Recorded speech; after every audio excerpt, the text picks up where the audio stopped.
মৃত ব্যক্তিরা কিভাবে বুঝতে পারে যে তারা মারা গেছে? প্রথমত, মৃত ব্যক্তিরা বুঝতে পারে না যে সে মারা গেছে। মৃত ব্যক্তির মৃত্যুর পরে আত্মীয় স্বজনের কান্নাকাটি, গোসল দেওয়া, কাফন পরানো ইত্যাদি, এমনকি তাকে কবর দেওয়ার আগ পর্যন্ত সে মনে করে মৃত্যুর স্বপ্ন দেখছে। এমন অবস্থায় সে চিৎকার করে সাহায্যের জন্য বা তার স্বপ্ন ভাঙানোর জন্য। কিন্তু আফসোস, এই চিৎকার বা আর্তনাদ অন্য কেউ শুনতে পায় না। যখন সবাই দাফনের কাজ সম্পন্ন করে বিদায় নেয়, মৃত ব্যক্তি একা হয়ে যায়।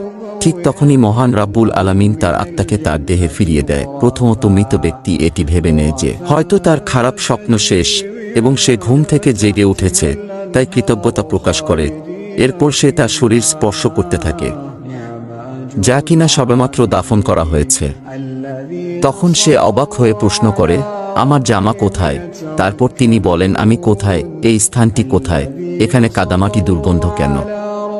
তখন সে আস্তে আস্তে বুঝতে পারে যে মারা গেছে।